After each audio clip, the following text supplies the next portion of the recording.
Je vous invite à découvrir une fonction importante implémentée récemment dans la dernière mise à jour en version 1.9.2 de Midscan pour Clinics. Il s'agit de l'enregistrement dynamique de l'occlusion. Alors, il y a déjà quelque temps que Midscan permettait l'enregistrement de plusieurs positions occlusales statiques.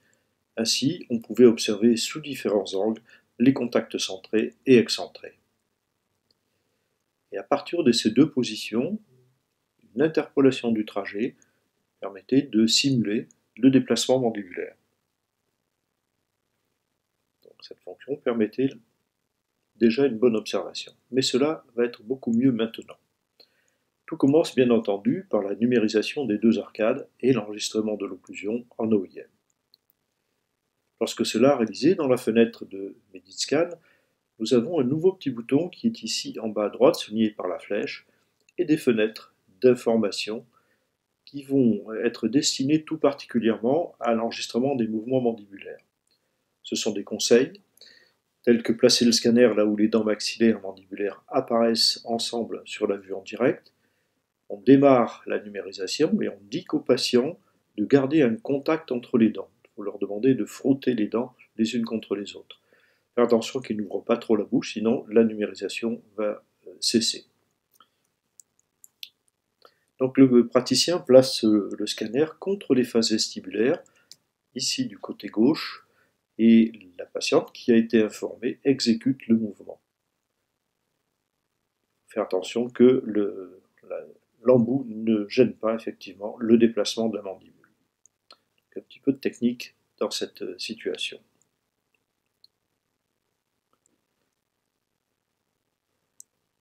À peine enregistré, le mouvement peut être rejoué en choisissant dans la rangée d'icônes en bas dans la fenêtre le côté choisi. Nous demandons ici un mouvement latéral à gauche. Alors pour une relecture automatique, il est souhaitable de mettre en demi-vitesse, sinon le déplacement est trop rapide, ou bien d'utiliser, comme c'est le cas ici, le curseur que l'on déplace pour déplacer et stopper le mouvement afin de mieux observer les différentes positions. Nous allons maintenant activer l'analyse des contacts occlusaux en cliquant sur la petite icône avec une barre colorée. Une analyse se fait qui prend quelques instants et en choisissant la vue avec les arcades ouvertes, nous voyons à la surface les situations des contacts et les trajets qui se font pendant les mouvements. Donc ici, nous sommes toujours dans une latéralité gauche. Nous voyons dans la zone de guidage antérieur ici que nous avons des contacts, ce qui est signalé en bleu et en vert pour les points les plus précis. C'est également possible de modifier la résolution pour augmenter la précision de notre observation. Et ici encore, vous voyez que les points verts correspondent aux zones de contact. Le bleu, c'est ce qui est un petit peu plus éloigné. À nouveau, on peut passer en visualisation automatique du mouvement. Nous sommes ici dans un mouvement de latéralité droite, avec les contacts travaillant du côté droit. Donc ça permet d'évaluer s'il existe des contacts interférents du côté opposé. Et en allant-venant, ici, avec le curseur, eh bien, ça permet gentiment de conserver une certaine position. Vous voyez qu'ici, dans une latéralité droite, ben, il y a quand même des contacts du côté non travaillant, c'est-à-dire du côté gauche. En revenant dans la vue plus classique, une autre observation est possible.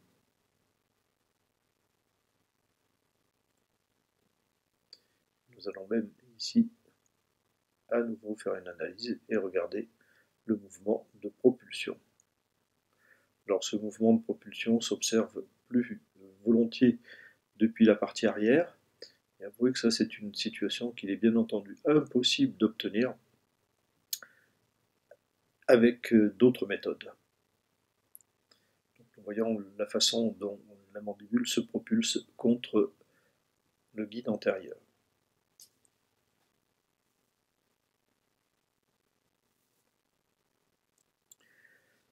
Une fois revenu dans MeditLink, après avoir bien entendu coché l'enregistrement, il est encore possible, ici, en cliquant sur ce petit bouton, d'ouvrir une autre fenêtre et de rejouer les enregistrements.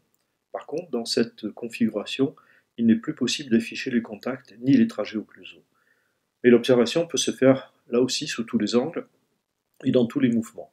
On peut passer en mode STL, c'est-à-dire sans couleur, ou revenir aux dents colorées. On réduit la vitesse d'enregistrement et on effectue les mouvements automatiques. Ici, nous avons demandé une latéralité droite que l'on va activer plus rapidement ici en jouant sur le curseur. De nouveau, la vue linguale qui permet de s'assurer de la qualité des trajets avec ou sans interférence.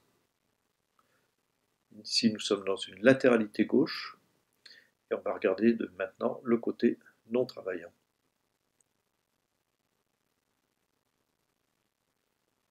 Donc une analyse occlusale très pertinente qui peut se faire avec un mouvement réalisé par le patient et non pas une interpolation réalisée par le logiciel.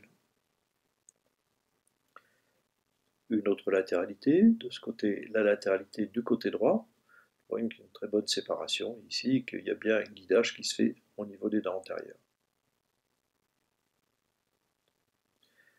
Alors il faut bien éduquer le patient pour qu'il conserve ses dents au contact lors de l'enregistrement, ce qui n'est pas très simple à obtenir.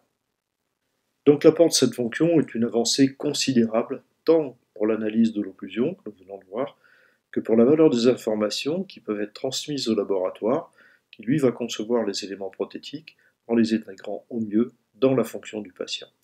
Si cette vidéo vous a plu ou intéressé, mettez-nous un petit pouce bleu, partagez-la, cliquez sur la cloche pour recevoir les informations de mise à jour des nouvelles vidéos et abonnez-vous à la chaîne. Merci.